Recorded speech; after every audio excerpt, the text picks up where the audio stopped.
The end of apartheid didn't also spell the end of political killings, as politically motivated assassinations continue to take place in post-apartheid South Africa. Good evening and welcome to Unfiltered. I'm Sizwe Mpofu Walsh. 2 days ago, Ntombenhle Mchunu, a councillor in the Nongoma municipality, was killed in a politically motivated suspected killing. The latest in a string of killings which have so far claimed many lives across the country. In the past 10 months alone, 17 killings have occurred in the KwaZulu-Natal province. In this episode, we ask, will the state win the war against political assassinations? To help us make sense of these senseless killings, we are joined via Zoom by Bheki Mtolo, Provincial Secretary of the ANC in KwaZulu-Natal, Albert Mngwango, IFP's Deputy Secretary General, Kanan Mdletshe, NFP's General Secretary, a former ANC councillor, Lindokuhle Ndlovu, and in studio we're joined by Godfrey Malaudzi, a researcher from the Institute of Security Studies. We also invited the Interministerial Committee led by the police, which said it was premature for them to join us in this discussion at this time. Before we dive into our discussion, let's watch this insert produced by Nono Magongoma. Money that she's receiving on her... 75-year-old Ntombenhle Mchunu was gunned down in the early hours of Sunday by unknown assailants. A councillor of the National Freedom Party, Mchunu's death is suspected to be another political killing in the KwaZulu-Natal province. We've got information and evidence that indicates that this has got political connotations in it. The moment the NFP, ANC and AFF bloc took over the municipality of KwaNongoma, there were statements made, publicly so, by leaders of a certain political party saying that they are not going to allow a situation where Nongoma municipality is stolen from them. The police are still investigating, but the KwaZulu-Natal province has a long history of political violence, disproportional to the rest of the country, which already experiences political killings, especially in or around elections. In 2016, the KwaZulu-Natal Premier at the time established the Moorane Commission, which found serious weaknesses in the criminal justice system, the national intelligence and other security apparatus, which negatively affected the prevention and resolving of cases related to political murders. One of the high-profile cases was the killing of then ANC councillor Sindiso Magaqa, who was shot at a car wash in the town of Umzimkhulu in July 2017. 6 years later, the case is still ongoing. Following the endless killings in the province, an inter-ministerial task team composed of the police, the National Prosecuting Authority, the State Security Agency, Correctional Services, the Premier and Safety MEC was established in 2018 to coordinate interventions in curbing the assassinations. Last year, Minister Cele announced that since its establishment, nearly 289 suspects were arrested and over 250 firearms were taken off the streets. Yes, the task team coming around 2018, during the time it was a really bloody situation. People were killed, especially councillors and the political leadership, especially the Youth League, for whatever reason that they were made target. And the president instructing that the security ministers must make sure that they deal with the situation. One of them included the sentencing of Fisokuhle Ntuli to 6 life terms and 39 years in jail for the killing of ANC councillor Goodwill Nyembe and 5 other people, including witnesses. Across the country, there have also been concerning cases of political killings, with some remaining unresolved. In January this year, another multidisciplinary task team was announced in Mpumalanga after a reported 12 politically motivated murders since 2019, including the killing of ANC's Mkhondo councillor Sibonelo Ntshangase and 2 associates. The political situation in Mkhondo is not stable at all. We are being hunted. They want to kill us all. Former Mkhondo Mayor Vusi Mota was one of the 2 people arrested in connection with Sibonelo Ntshangasi's killing. Can the state win the war against political assassinations? Welcome back to Unfiltered. Mr. Ndlovu, let me start with you. You have recently survived what you have termed a political killing, a political assassination. Tell us about the personal story that you have been through and the experience of going through what must clearly have been a very traumatic event which has sparked your resignation as a councillor.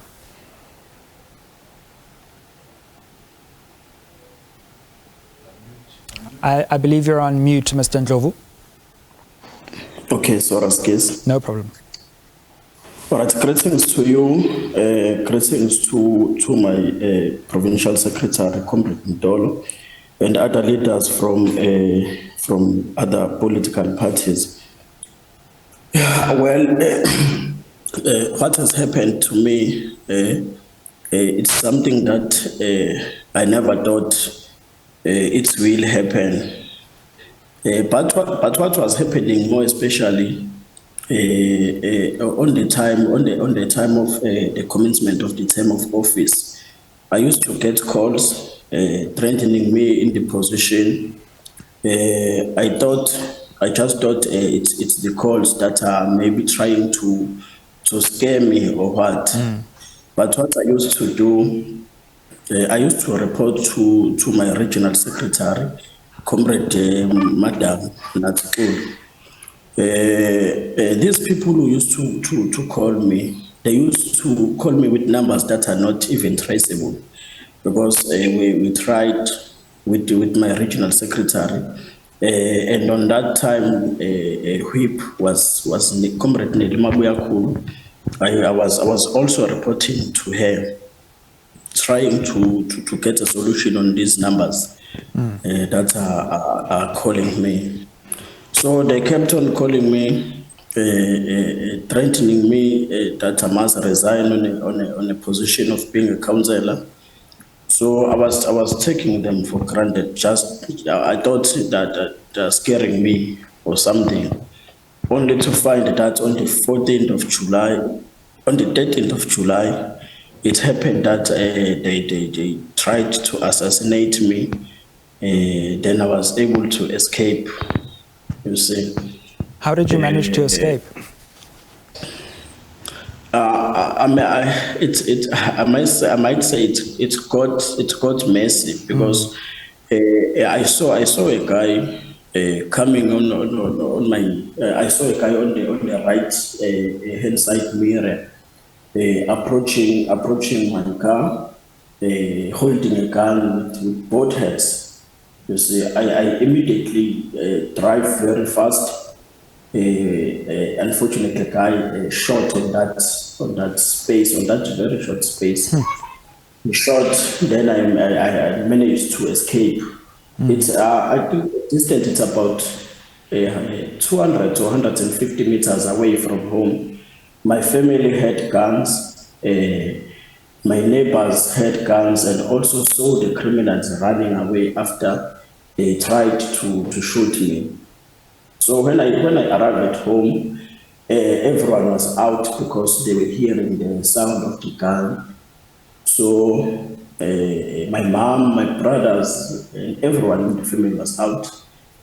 I called a station command office, Escalon Station, police station, to report the incident. I also reported to my regional secretary, Comrade Madam, and other comrades in my region that I came across with this incident. You see, so police the accident. No, thank you very much.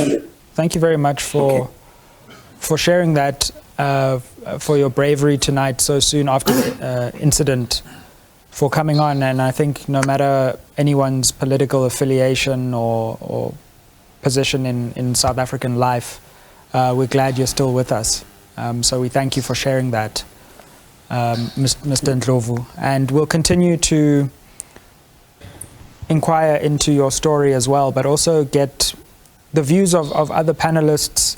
Mr. Mdolo, of course, as the ANC Provincial Secretary, we often hear the numbers behind these political killings, but these are real people with real families. I'm sure you often also have to interact directly with the affected victims.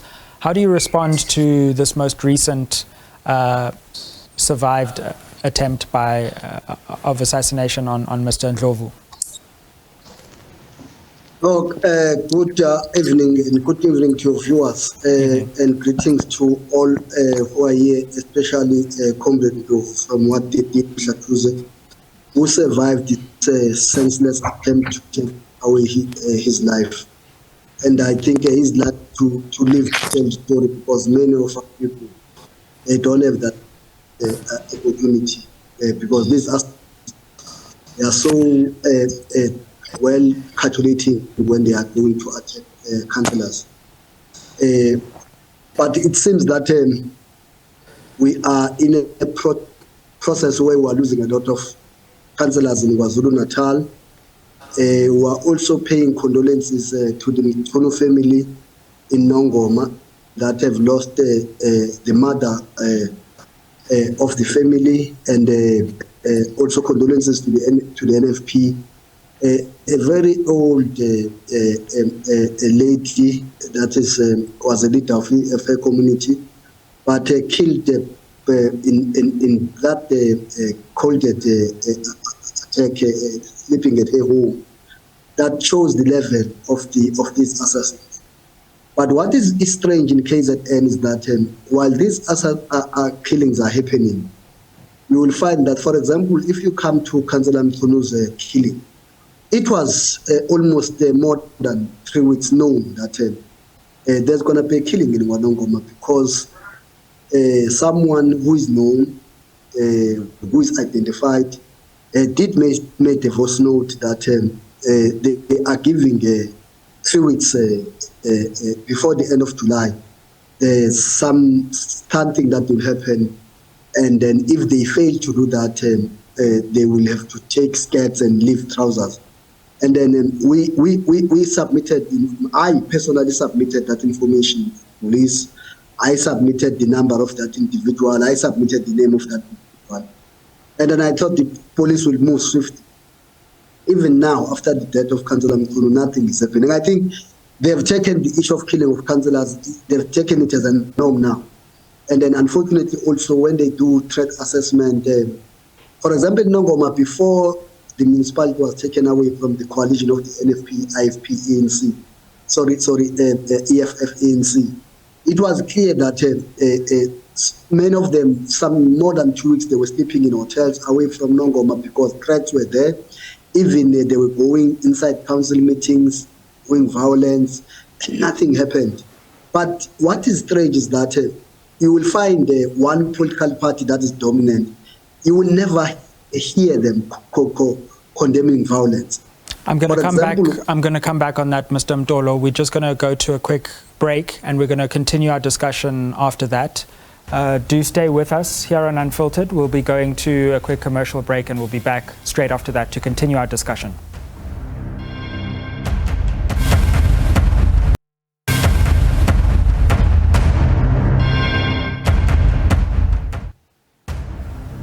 Welcome back to Unfiltered. We're discussing political killings, particularly in KwaZulu-Natal. Mr. Mdleche, before we went to the break, we were discussing recent issues, and we heard the story of Mr. Ndlovu, of course, Mr. Mdolo's perspectives, which we'll also come back to. But another recent event is the event involving Ndombenhle Mchunu. Can you talk us through this recent event? And you also said that you had evidence in the insert that we played that this was politically motivated. Can you tell us what that evidence is? Good evening, Sizwe, and good evening to other panelists. Thank you so much for the opportunity. What happened in Wanongoma recently, Sizwe, and viewers at home, is heartbreaking to say the least. Because Councillor Mchunu was sleeping peacefully at home, And around about 1 a.m. in the morning, an unknown individual or a group, but we were not sure at this stage, broke the window to near her bedroom. And clearly this is someone who knew where her bedroom was. And several shots were fired towards her. And at that time, she was sleeping with a 4-year-old baby. After shooting her, the intruder or a criminal left. And Councillor Mthunu managed to crawl towards a corner where she had left her phone. She made one call to her daughter. While she was talking to her daughter, this a criminal or intruder returned, because clearly he was not far from the window, and he returned and shot her several times, making sure that she's dead. And clearly this is an indication that this is someone who was given clear instruction that you must go there and make sure that you silence her for good. And it's very painful because Councillor Mthunu left a 4-year-old who is in critical condition in hospital as we speak. In fact, the child is in ICU. We are just praying that he will pull through. But this is not an isolated incident in Nongoma. 2 weeks ago, another councillor of the NFP, Comrade Nonhlanhla Zungu, was attacked 2 times at her home, and unfortunately she survived both attacks. And as earlier alluded by Comrade Mtolo, there was a voice note, a 38-second voice note that circulated immediately after we took over as a bloc, the municipality of Nongoma, where this man was making threats to these coalition partners. And even before that, there is a video of a senior leader of a particular party in Nongoma who was addressing members of his party outside Nongoma local municipality, saying that they must not allow a situation where the municipality is stolen from them. So these are indications to us that these killings are well orchestrated, they are politically motivated, and there is one common denominator in these Nongoma killings.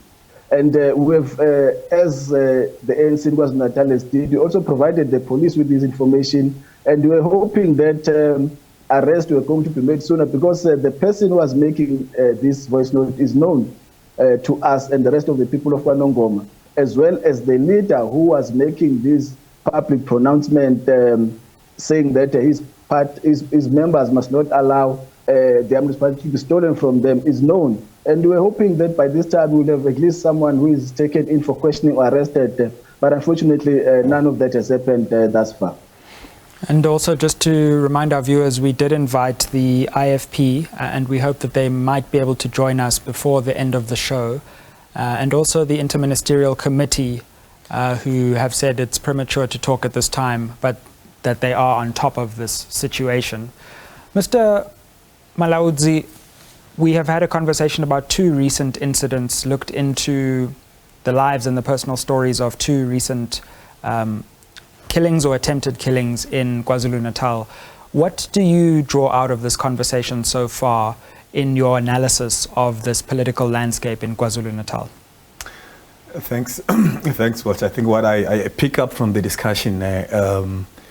Mtolo raised the point that, and this is what we found out in our research, that before this killing takes place, there will be information threatening to kill these people, and subsequently the killing would happen, and this will be probably a few weeks before the subsequent killing. But what is frustrating is when these threats circulate either in social media, they need to be acted upon by the security structures, and that has not happened because the killing subsequently happened successful, and this has been the trend. If you look at many councillors, if we were to look specifically at that province of KwaZulu-Natal, most of the councillors who have been killed, others not even councillors but probably officials from the municipalities, would have said that I have received the WhatsApp, I have received, and they inform their family members or the police. But there would not be an action from the police part to prevent that. One of the issues that I also find that you would see, and I heard, I'm glad that you spoke about that Morane report, because they have also singled out that particularly in the province of KZN, the weakening of the police through political interference makes it difficult for police to prevent some of these killings. And I would also take you back to the Sydney Mufama, the high-level panel review report on the South African Security Agency review, right? He had also found out in his findings specifically that there has been a highly politicized civilian intelligence in our country, and that makes it or compromise it in preventing some of these kind of incidences from taking place, because these are some of the issues that could have taken place. And you could also go further into the Professor Cindy Africa report on the aftermath of the July 21 uprising, the looting, right? Professor Africa also pointed out that in KZN, and of course, I was looking at that area at Gauteng in particular, but they found that one of the issues there that leads to, because part of her mandate was to look at whether the police or the security architecture have responded timeously and in a coordinated manner. But she found that some of the evidence that were presented from the agency side was that there was a hesitancy and a lack of appetite, if I were to put it, in pursuing targets who were politically exposed or who were politically connected. Absolutely. Let me put that to Mr. Mtolo as well, because before we went to the break, Mr. Mtolo, you were lamenting law enforcement in connection with these killings and the lack of urgency. Are you frustrated with national law enforcement? Do you feel like you're getting enough support in the province to deal with these very serious matters? To be honest with you, there's a lot of frustration. Let me tell you, let's go back to the clip that you have played. I aware that before Makaka was killed, the structure of the ANC led by the current mayor now, Mr. Nguman, they got a tip of a hit list. And that hit list, all those councillors that you killed were in part of that hit list. They reported that when Makaka was killed, it was 3 months after they reported that hit list. Now, what is the problem here, which I think we must face and confront it honestly, is that I think over a period of time and evolution, there is an inexperience in the high top leadership of the police to understand the dynamics of KwaZulu-Natal and understand it correctly. Because when you raise these things with them, they just take them like until a damage is done. And then you find that nothing happens. And what is happening now is that a lot of resources that's supposed to go to service delivery, key service delivery areas, is going to go to protect councillors, because at the end of the day, life, once it's gone, you can't replace it. For example, if Councillor Ndlovu was dead, we would have buried long time. We would have buried him now, and then his family is a breadwinner. He would have lost. They would have lost him. Now, that is a challenge that is facing. Already, we are spending a lot of money in KwaZulu-Natal in the protection of councillors. And then sometimes we find that sometimes people, they think it's a fashion that people, they get protection in KwaZulu-Natal. It's not a fashion. For example, you can't justify that in 2021, less than 3 years, already 17 people have been gunned down, and then few arrests have been made. You can't justify that in a democracy. While you accept that generally crime is up, but the killing of councillors in particular, and then the issue of also analyzing that this killing of councillors is particularly happening to certain political parties, few to other parties, but there is a party that does not condemn violence. We will never hear them condemn violence. I can tell you, you will never hear chairperson of the IFP, Tamintulu, who is also the chairperson of SALGA. You will never hear one day condemning violence. It does not condemn violence. I just want to say that we did invite the IFP to this conversation, and I think due to connectivity issues, they haven't been able to join us and may not be able to join us yet. But Mr. Mtolo, what about the ANC as well? Because the Moerane Commission had a lot of findings and recommendations about the ANC, particularly in the province, doing political education, ensuring that a culture of violence when it comes to intra-party violence is stemmed, and yet we still see much intra-party violence. Do you think the ANC in the province has done enough after the Moerane Commission recommendations to use political education to ease and calm these tensions, both across parties but also within the ANC where we see much violence?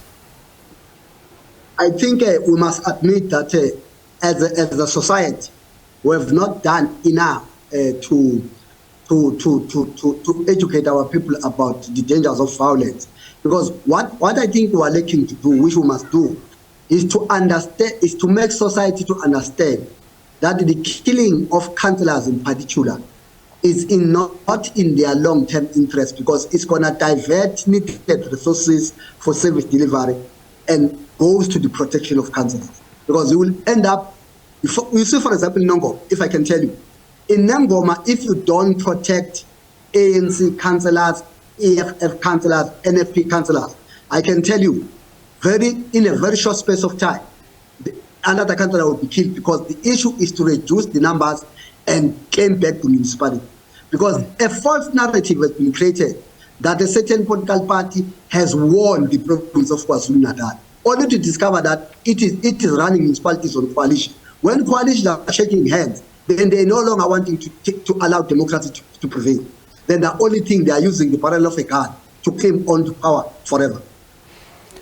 Mr. Ndletje, could I come to you on this question of law enforcement, and do you think enough is being done? What additionally should be being done, and do you believe that the additional attempts announced recently by law enforcement to channel resources, additional resources into political killings, have actually borne fruit? Quite frankly, Sizwe, nothing much has been done to protect politicians in general, but councillors in particular. I'll give you a picture. The NFP was established in February 2011, and 6 months from February to August, over 15 of our members had been gunned down in KwaZulu-Natal alone. So that paints a clear picture of the situation of KwaZulu-Natal.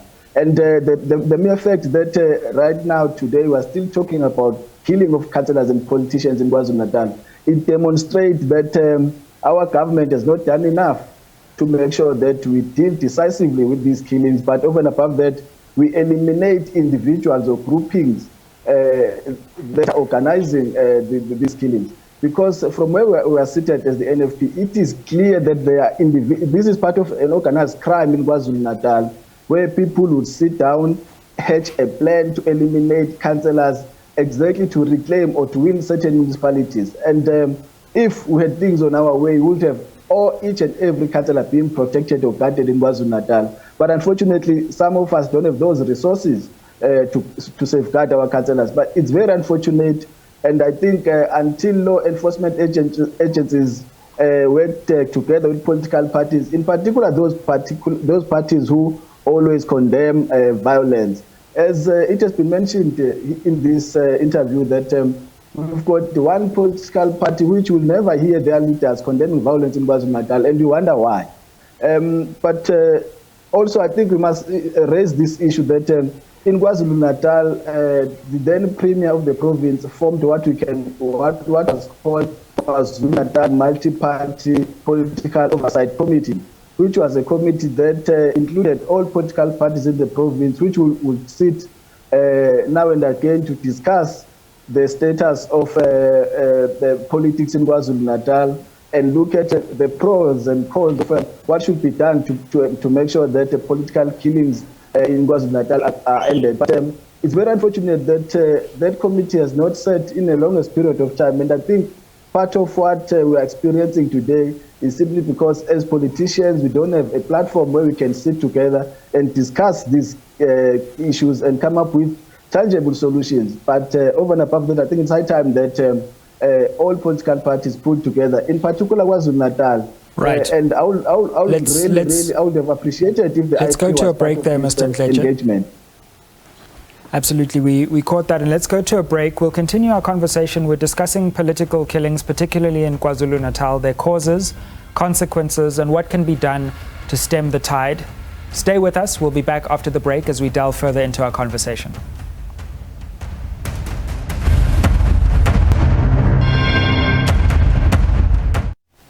Welcome back to Unfiltered. We're discussing political killings in KwaZulu-Natal. We've been dissecting this question, speaking to members of different political parties, and also hearing the experiences of those who have been affected and are survivors of the violence that has wreaked havoc in KwaZulu-Natal in recent years and decades. We are joined by IFP MP Kuleko Hlengwa. Thank you very much for joining us. I believe another of your colleagues was unable to connect, but we have you here. I understand that you have been able to hear some of the things that have been said and wish to respond, so please do that. Thank you very much, Caesar. Good evening to you and the viewers. Evening. At the outset, I want to convey the condolences of the IFP to the Mkhunu family and the NFP on the tragic death of Umamu Mkhunu on Sunday morning, something which we certainly do not condone and something we view in a dim light as it seeks to political instability, not only in Noma, but in KwaZulu-Natal ahead of a watershed election in 2024. We want to make a clarion call for all of us as political parties to desist from unsubstantiated politicization of this matter and speculation which seeks to blame one over the other ahead of a police investigation which should actually be able to assist us, all of us, to push back on the frontiers of violence. We just lost to Councillor Innocent Mkhwanazo from Mkhanyakude Mtuba, and there's a long list of other councillors who have been killed, who are office bearers. Now, for Mr. Mtolo then to come on air and have the nerve, cheek, and audacity to say that the IFP has never once said anything about this, I think in itself is dangerous. None of us here, as far as I'm concerned, condone this violence, nor do we want it to happen in a province so volatile. It should be a political responsibility which sits on all of our shoulders to actually call on the law enforcement agencies whom have been sleeping at the wheel and failing all of us in bringing about logical legal conclusions insofar as investigations are concerned. The third point is that the Nongoma matter specifically is one which is very, very complicated insofar as what is the outcome of governance in that municipality. We are currently in court. On the other hand, the NFP, ANC, EFF arrangement is in government in Nongoma, and there is in party political tensions amongst themselves insofar as the ESCO positions are concerned. So all the IFP is saying is that now is not the time for speculation, because that does not resolve the issue. And we are not seated here not having gone through the pains of these killings that politicians and particularly councillors have actually had to bear the brutal brunt of. So I don't think it's correct, and I think it's very cheap leadership that because one party has been unable to join a show for whatever reason, then to use that as an opportunity as a punching bag. We have all condemned violence. Why must it be individualized? Must I now sit here with the checklist and check which ANC leader has said what? I don't think that Mr. Mtolo is helping the situation actually with this kind of... Okay, let's offer Mr. Mtolo an opportunity to respond to that. Mr. Mtolo? No, it's not. It's economical with the truth. Let me tell you, Councillor Mkhwanazo of Mkhanyakude, who was shot and gunned down, is because he was already in fight with the leadership of the IFP. He was making the ESCO of Mkhanyakude to cooperate because they didn't want him to attend meetings.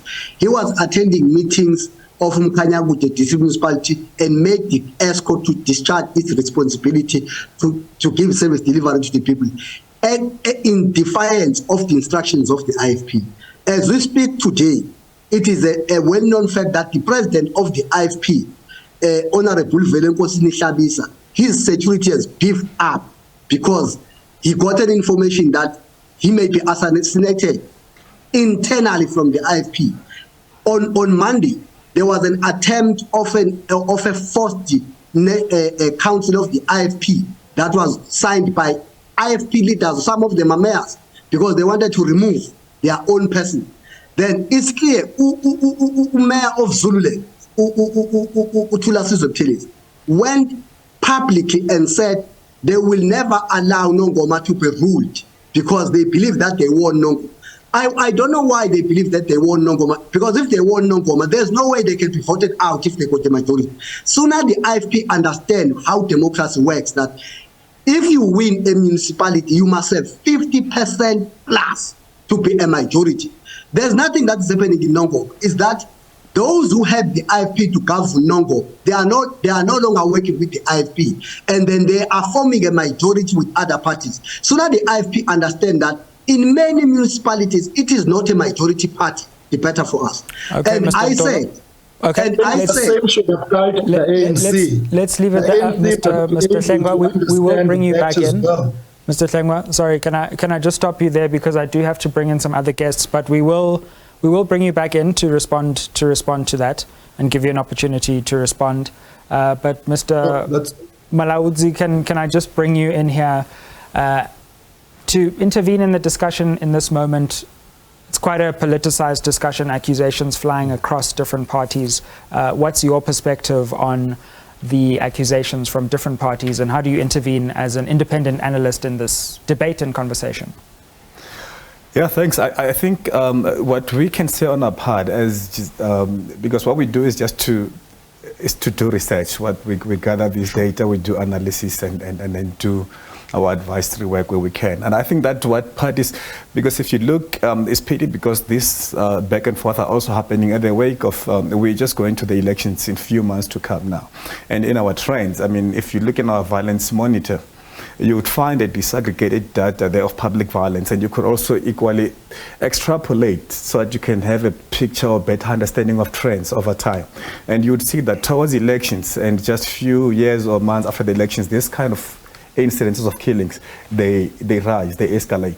And now I think that political parties amongst themselves, and particularly in the province of KZN, needs to find ways to, to encourage tolerance, because political killing in themselves, central to them, I think it's to, I think I think basically, I mean, it's just to instill to create the atmosphere of fear and suppress political dissent as well. And that in its all, at large, I think it undermines the whole democratic process. So I think that we should also at the same time, I think those who are in governance leadership to also encourage, probably increase the attention on the discussions of safety and security of councillors and those political officials in the municipalities. Before we go to break, Mr. Ndlovu, just to come to you and to zoom back in on your experiences, we have been discussing in some ways the politics, but also in the segment law enforcement. What have your experiences been of law enforcement? Do you feel you've been supported, having survived this alleged assassination attempt on your life, politically motivated? And do you feel that law enforcement has supported you as it should? You're on mute, Mr. Ndlovu. Excuse. No, well, thank you very much. I think in terms of the law enforcement, I must appreciate the team that is tasked to deal with my case. My case is dealt at a very high level.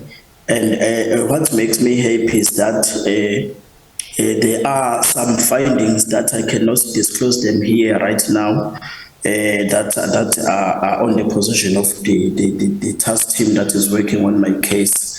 So in terms of the law enforcement, I'm in this case particularly, I'm very much happy, more especially because the case is not handled at a local or provincial level. It's handled at a national level.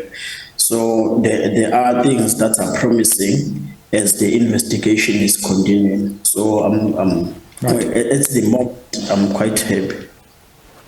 Thank you for sharing that. We're going to come back to continue the debate after the break. We're going to go to a quick ad break, and when we come back, we'll continue the discussion on political violence in KwaZulu-Natal, its causes, its consequences, and ultimately how we can stem its tide. Stick with us.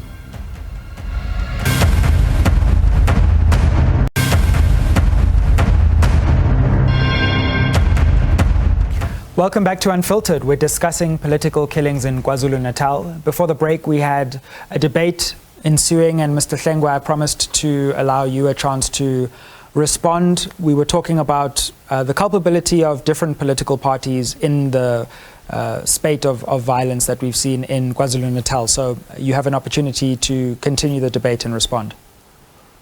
No, thank you very much. Mr. Mtolo relies on rumor mongering and unsubstantiated issues. I'm very privy to the circumstances which led to the IFP president's security being beefed up. And for him to think that he will solely place that on the shoulders of the IFP is in itself, well, very sad. That's number one. Number two, he then waxes lyrical about placing culpability on the IFP. They've had to fire a councillor in eThekwini, dismiss him because he was accused of killing another ANC councillor. An ANC councillor has been arrested in the King Cetshwayo district for being in possession of illegal firearms. So there's a Zulu saying, that's exactly what has befallen Mr. Mtolo. And I make these references, Sizo, on one basis, to say there must be no political opportunism at play here which seeks to pit one political party over another, where we come onto a platform to sort of want to grandstand about another. All of us have got a duty and a responsibility to the public and to a democratic project to push back on the frontiers of violence. This is not right. It is not in the interest of any South African to have a situation where public office bearers have to bear the brutal brunt of violence. He knows very well that here in KwaZulu-Natal, the Amadela Ngokubona phenomenon in part is linked to the MK veterans, and he was facilitating payments with the municipality, interfering in municipal business. But does this finger pointing help all of us in a time of crisis, when as leaders we must be banding together to say what happened to Umamu Mkhunu Kwanongoma is something that we must all condemn, support the law enforcement agencies to actually deal with? Does he really want to come here and blame the IFP for the death of Comrade Mkhwanazi when he knows the culpability of the ANC in the risks that they placed him in well outside the parameters of the IFP's business? Maybe he's used to a situation where he's blaming the IFP for things and engaging with people who are not going to confront him chapter and verse. Mr. Mtolo, I want to make a plea with you. Desist from the kind of politics you are engaged in the province. It's divisive, it's reckless, you are a leader of authority. And the things you are saying and doing, insofar as fomenting and sowing political tensions in the province of KwaZulu-Natal, is not helpful. Okay, it's Mr. not something we want. It's dangerous for the ANC. Let's allow Mr. It's dangerous to respond. And everybody. Stop what you are doing. Stop it. Let's allow Mr. Mtolo to respond, and also Mr. Mdletshe to come in, because his perspective was also in contradistinction or against what you were saying, Mr. Fengwa. So let's allow those two responses, and we'll continue the conversation. Mr. Mtolo? No, Mr. Fengwa, that's why, by the way, let me tell you, that's why they brought him. That's why those ones in the province can't come. What Mr. Fengwa must solely and honestly act is to, they as the national leadership of the IFP, issue a clear instruction to the provincial leadership of the IFP to stop unleashing violence in KwaZulu-Natal, to stop making Northern Natal a no-go area in areas where the IFP is dominant. That's what we are pleading with the IFP national leadership.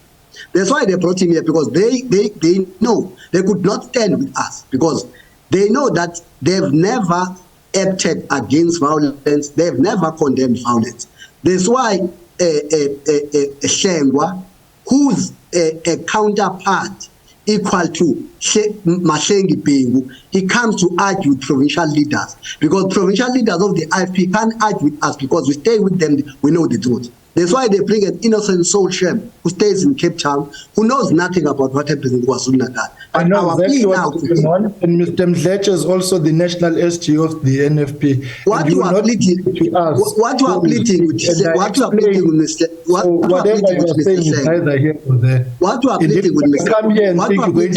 Shengwa, let's just allow Mr. Mtolo, can you round off the point, because I also want to bring Mr. Mdletshe in, but let me just allow you to finish off your point there. what you are pleading with Mr. Shengwa, because it's what I can tell you. You go. There are ministerial representatives that are stopped to do their work, government work, that are coming from the provincial. In Utugela, they are stopped. Everywhere they are stopped. The IFP leadership in KwaZulu-Natal, including the IFP that leads SALCA, they will never condemn those violence. Okay, let's bring in Mr. Mdletshe here to intervene. Mr. Mdletshe, we've heard from the IFP now. You made some allegations against them as well. What's your view on the debate? No, thank you, Sizwe, and welcome to Mr. Shengwa. I'm grateful that he's part of us because earlier I was saying it was unfortunate that the IFP was not represented because I was hoping and expecting Mr. Shengwa. But before I even go there, I think I must say that I was extremely touched and disappointed when Mr. Shengwa joined in and said that as the IFP, they were not going to join the fashion show and checking on what the political leaders said and responding to that. To us, as the National Freedom Party, who have lost a councillor just a few days ago, it was very irresponsible for him to say that. But having said that, I think what we need to achieve here is an agreement that we've got problems, in particular in northern KwaZulu-Natal. Just in February, when the NFP, ANC, EFF coalition took over the municipality of KwaNongoma after the MEC had convened a council meeting, we saw a situation where we were not expecting to see in 2023, where individuals clad in IFP T-shirts stormed the council chamber, sang songs, stood on top of desks and destroyed parts of the council chamber, including destroying the ceilings in the council chamber because they were against the decision of the MEC to convene a meeting and to actually force the IFP to vacate the municipal offices. And it was very disgraceful to see those things happening. I was part of that NFP leadership. That was them. But when we saw, and to just to concur with what Mr. Mtolo said, on that day, we never had a single IFP leader condemning what has happened inside the council chamber. To them, it was business as usual. Everything went on. Instead of condemning that, the Zululand district mayor went out and addressed members of the IFP, saying that they must not allow the municipality to be stolen from them. So, to me, honestly, this debate is not going to achieve its objectives if we are going to come here and not tell the truth. And try to... Mr. Mdletshe, yes. Let's leave it there. I'm afraid we're running fast out of time, but I think the accusations and the feelings have been made clear on each side of the debate. Can I ask each member of the panel to just round off in 30 seconds, also looking forward to what could be achieved from here as we close out the show. Mr. Shengwa, I'll start with you, and if I could beg of you to be brief so that we can hear from everyone, because we have a full panel tonight. No, thank you very much, Sizwe, and to the viewers. Again, as the IFP, we condemn violence going on against public office bearers, and we are calling on the law enforcement agencies to move with the necessary speed to ensure that investigations bring perpetrators to book, and where security must be provided, that must happen. And we are calling for political tolerance, and we are calling for political leadership across the spectrum to come together to discuss this matter and to bring about solutions for the good of democracy and for the good of the people. No one deserves to die, particularly the office bearers who are coming serve the people, and therefore the outcome should not be death, but rather the prosperity of our nation. Therefore, violence going on is something we condemn, and we are committing ourselves to work with any peace-loving South African and parties and to make sure to bring a lasting solution, to ensure an election next year that is free and fair and free from fear. Thank you. Mr. Mdletshe, let me come to you for your concluding thoughts. In 30 seconds. Thank you very much. On behalf of the National Freedom Party, we would like to take this opportunity and thank the panelists. But over and above that, we are calling on all political parties, especially leaders of political parties, to refrain from making statements that raises emotions to the people. We want to say that if we are going to go to next year's elections as a peace and a peaceful province, we must start working together as political parties. We must sit down on the table and come up with solutions that are going to bring lasting peace in KwaZulu-Natal in particular. Mr. Mtolo? No, thanks. I think we are calling upon all South Africans to accept that elections, of course, they got some heated moments, but we must make KZN a peaceful province. Let's allow all political parties to campaign. Let's allow democracy to thrive. Let's allow democracy to thrive. If there's a possibility that you see that numbers are no longer in favor of you leading a municipality or anything else, then allow democracy to take place and then go and regroup and campaign in the next elections or try to persuade people. But let's do everything peacefully, because we believe that peace does not only make our lives safe, but it brings investment, it creates jobs, it creates development. Thank you. Mr. Malaudzi, your concluding thoughts before we get the final word from Mr. Ndlovu? Look, I think that it's one, measures that needs to be taken to prevent this kind of things. Central to political killings, I must reiterate this. Well, it is to create the atmosphere of fear and intimidations, right? And again, it undermines, the whole democratic process where people need to participate freely. But we have left one element as well of political killing that targets community activists. And I think that this also, because they also, at the moment now, some of them want to participate in contesting elections in local government and so forth. So I think that what leaders should probably be focusing on now, and I could hear that there's a lot of intolerance, I could sense a bit of intolerance on the part of the north of KZN, on the part of political parties. So I think that needs to be addressed, but also tightening the rule of law, the enforcement, where wrongdoing happens, and bring the perpetrators to book. Mr. Ndlovu, you started off our conversation. We thank you for joining us. Could you just wrap us off very briefly with any final message that you'd like to share? Oh, no, all right. Thank you very much. I wish that police enforcement, law enforcement would be very fast in terms of investigating on my issue, on my case, because you see my resignation led to a discomfort, more especially on my comrades from ANC. As we speak, I'm even unable to go and participate on door-to-door programs because you see this thing led to a discomfort. You see, comrades were not ready for this move. But by the way, because it was the decision from at home and for me looking at... Thank you, Mr. Ndlovu. Yeah. So thank you so much. I'm so sorry we're running out of time, but we're very thankful for your bravery, and thank you very much for joining us this evening on Unfiltered. We'll see you in the next installment.